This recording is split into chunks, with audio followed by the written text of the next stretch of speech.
What up, y'all? This is your boy, Mr. Downtown Ray Mello, and you're listening to the Entertainment Report on iHeartRadio, live from Dubai for Tuesday, August 25th, 2015, delivering some major stories and trends going on in the world of entertainment and beyond. You can follow the show on Facebook or on Twitter, facebook.com/The Entertainment Report with Ray Mello, that's RAYMELO, or on Twitter at The Enter Report. You can listen to the show anytime you want on iHeartRadio or download any of the iHeart apps.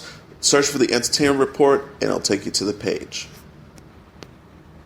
Donald Trump is still dominating the political polls, and his growing legion of supporters is making one late-night host a little jealous. Jimmy Kimmel said during his opening monologue on Monday, "You know, every night I walk out onto the stage and I get a nice round of applause, and it feels good. It really does, to have 200 people clapping for you. But then I turn on the news this weekend and see 30,000 people in Alabama going absolutely nuts for Donald Trump, and I have to admit, I don't feel quite as good anymore.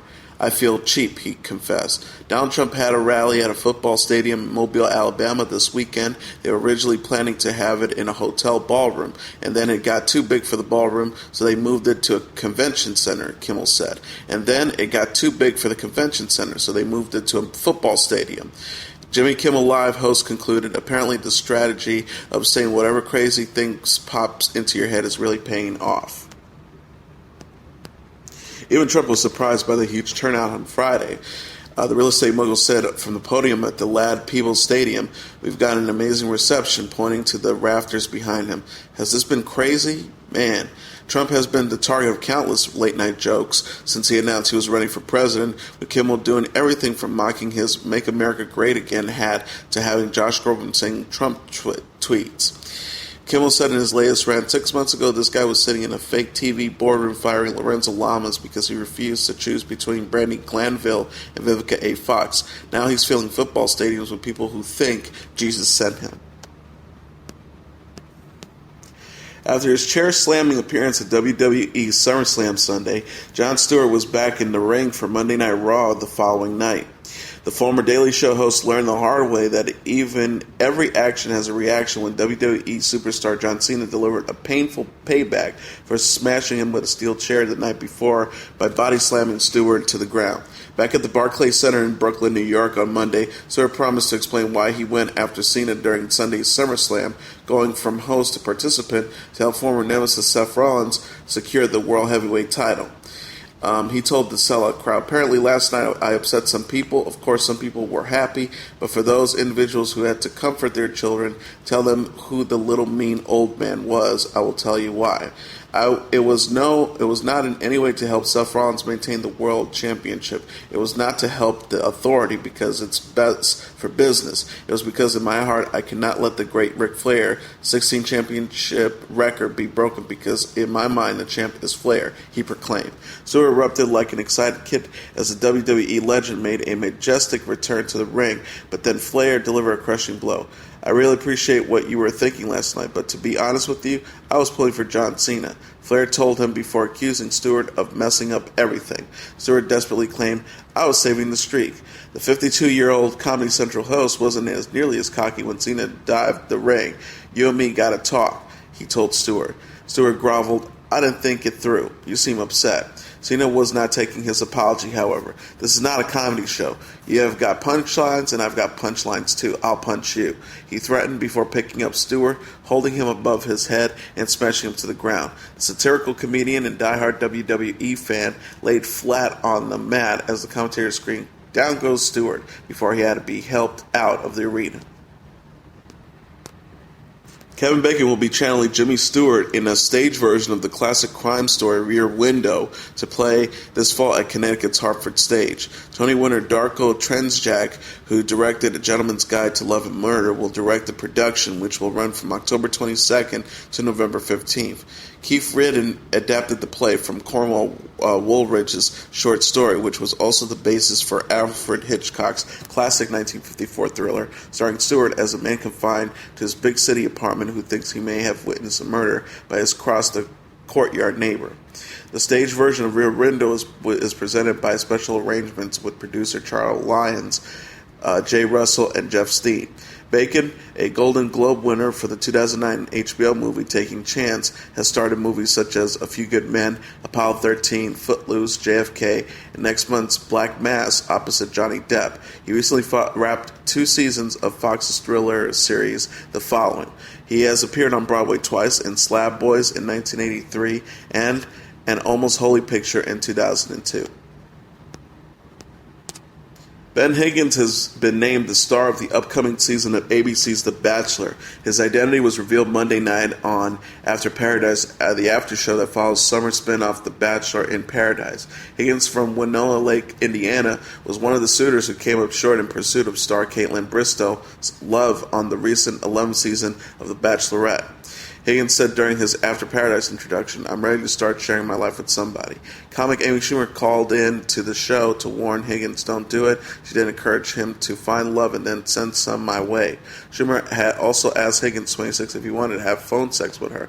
Higgins' Twitter profile identified him as a sweetly broken, holy surrender. Season 19 of The Bachelor drew a 3.0 Nielsen rating among adults 18 to 49 in live viewing plus 7 days of playback.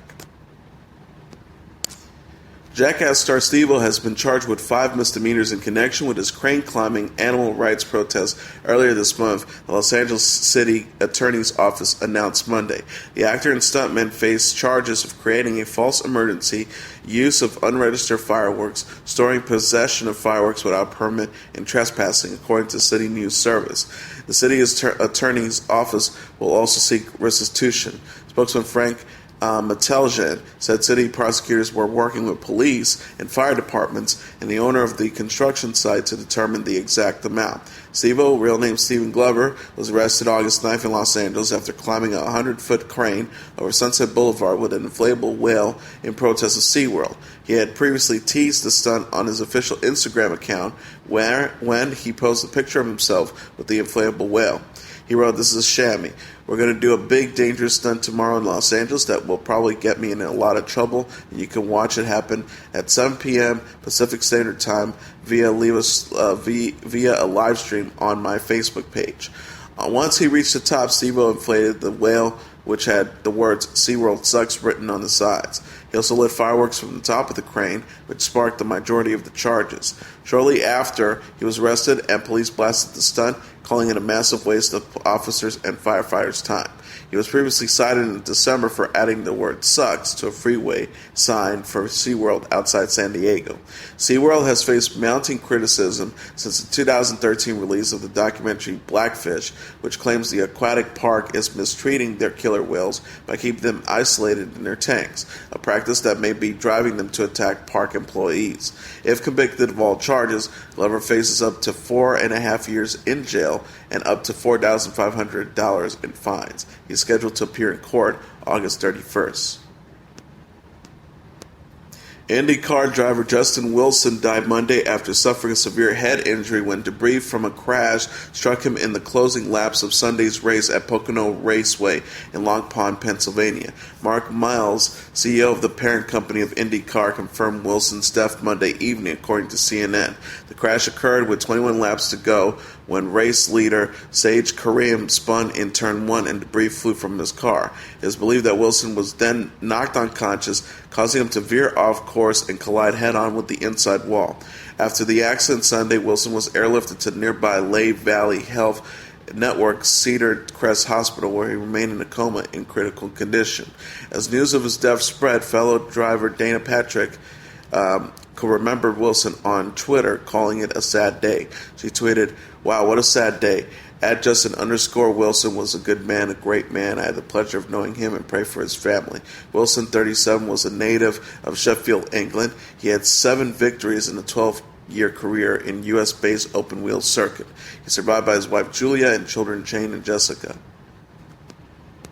Courtney Love posted a heartbreaking message about her late husband Kurt Cobain over the weekend, expressing her sadness over his death and her dismay over his decision to take his own life.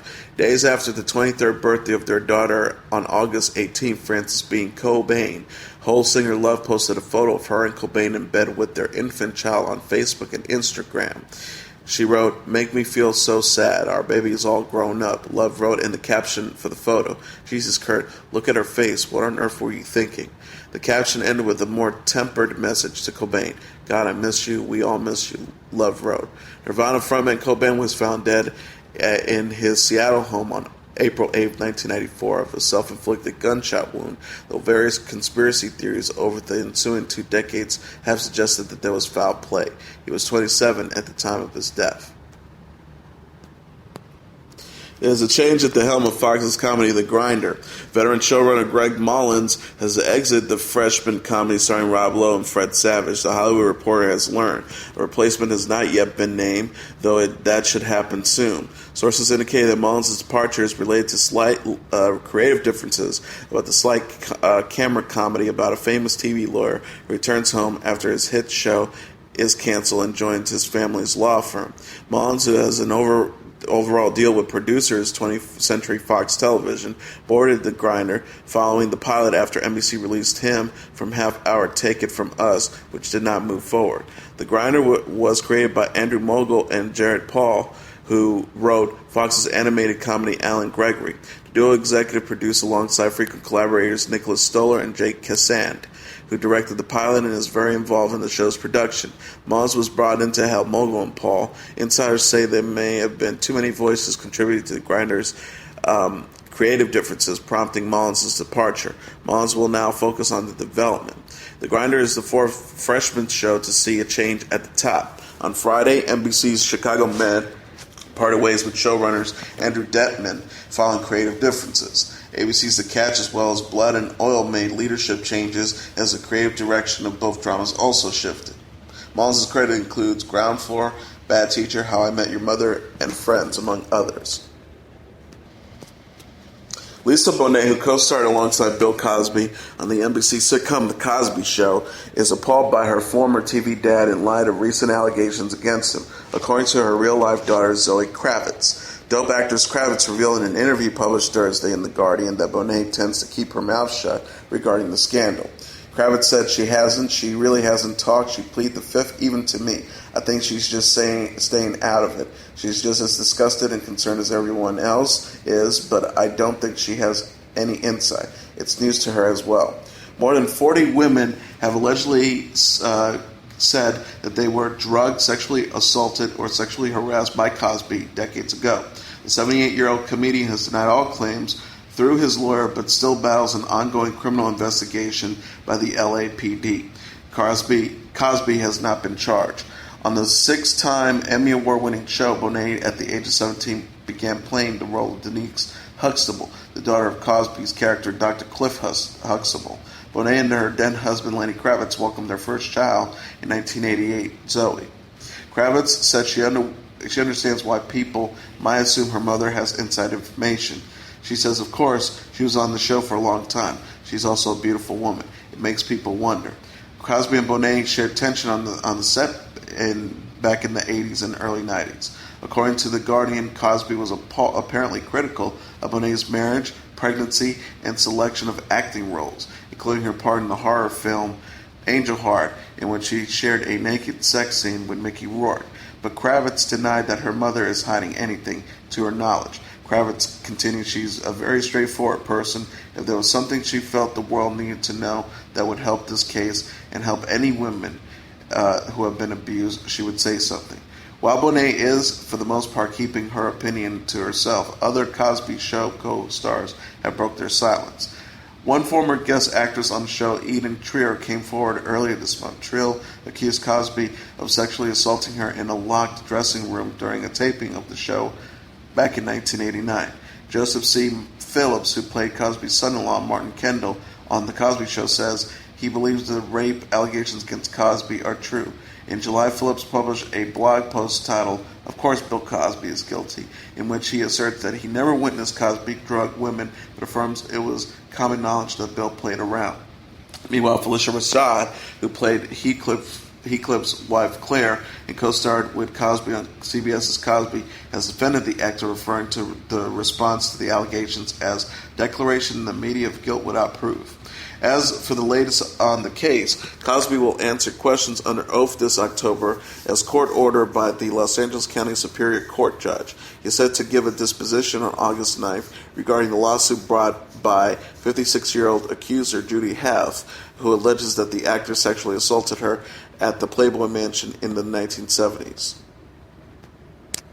Gabriel Chavarria, who will play one of the leads in the Universal's upcoming drama Lowriders, is in early talks to have a key role in Fox's latest Planet of the Apes installment. Matt Reeves, who directed 2014 Dawn of the Planet of the Apes, has returned as Helmer for the new project, which has the working title War of the Planet of the Apes. Mark Baumbach is also back as screenwriter and Chernin Entertainment as the producer. It is unclear who is returning to the new movie, which will continue the story of Caesar, the evolved ape who was brought to life via motion capture by Andy Serkis. Chavarria's first role was a part in Freedom Riders, the 2007 Hilary Swank drama. A few TV appearances and a part in A Better Life, the Chris Welts drama that starred Demian Burchett, followed. The actor is a series regular on Hulu's East Lost High, and earlier this year nabbed the starring role in Lowriders, the drama from Universal Pictures, Blumhouse Productions, and Image Entertainment. The movie could act as a feature breakthrough when it released in 2016, but it is clearly opening doors for Chavarria. From the moment the first artist hit the stage to the fireworks finale on Sunday evening, Billboard's inaugural Hot 100 Music Festival featured unforgettable performances across 3 stages in 2 days. They were unexpected Nick Jonas covers, Justin Bieber smooching Doug the Pug, the U.S. Coastal Guard checking out the Weeknd set, and much more. On Saturday, Markham delivered knockout Led Zeppelin covers, trio melodies in the early afternoon. The Ocean, Good Times, Bad Times, and Whole Lotta Love. They weren't just apping Zepp either. They did their own thing while still doing the original justice. Harry Hudson announced playing the lead-off set of the Hot 100 stage, It's a Blessing to Be Here Right Now. This is my first experience of my whole life. He goes on to explain how he was battling cancer. Doctor gave him 6 months to live, and he wrote the songs from his set on his deathbed. The crowd responded strongly to the revitalized singer and got a boost of support for the final song of his performance. Justin Barron at the Hot 100 stage introduced the audience to a mix of original and covers of Justin Timberlake's Cry Me a River mashed up with Destiny's Child, Say My Name. Conrad Semwell incorporated a bit of Get Lucky into new single Hold Me Up. Noting the Hot 100 Festival was his first proper festival appearance, he impressed with a set more stylistically diverse than those who just know him from his ballad Start Again, a #1 hit in Australia, might expect. Shadow, a new track that got its debut after he opened Fuck It, Let's Do It Live, was especially promising. Between sets at the Samsung Level stage, girls pyrited to Elton John's Tiny Dancer, a testament to the lasting power of a certain Hot 100 hits from the decades past. Whether it was the Heat or the girl group's Black Magic, 2 Little Mix fans briefly passed out during LM's balmy Saturday afternoon set. Jake Roche from Rickton watched his fiancée Jessie Nelson of Little Mix perform for adoring fans from the side of the Hot 100 stage. Over to the Samsung Level stage, Lights breaks out the guitar and rocks the sleet Last Thing on Your Mind, a set highlight. She later remarks how great it is to be playing an American festival, being a Canadian band that mostly plays fests up north. But playing fests further down south comes with the price. My eyes are sweating and my tits are sweating, she later remarked.